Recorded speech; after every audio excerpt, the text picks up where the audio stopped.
आउ से चिंकी मैना पाखरे जाई पहुंचला।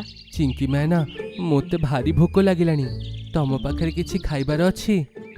पारा भाई जदि किछि समय आगुरु आसी थांतो ताहले आम सहित मिसिकी एठी खाई देई थांतो, किंतु एबे तो हमर सबु खाइबा सरी गलानी। एहा सुनिकी पारा आगो को चली गला।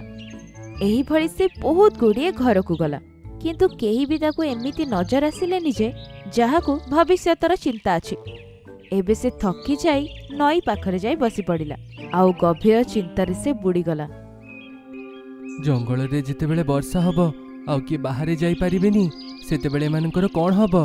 ये तो काली विषय भाबु नाहंती। वर्षा समय रे तो मोर अधा जंगल एमिति ही पळेइबो। मु एकुठिया बंची की करिबी कोन? एई कथा केवल तार मुंडरे बुलुथिला। आ गोटे घंटा से एमती भाबी भाबी ही सारी देला। तेबे ता सामने गोटे देवी प्रकट हेले। सोनू पारा एते चिंतित काहे के अछु रे? अरे आपण तो को देवी, प्रणाम देवी।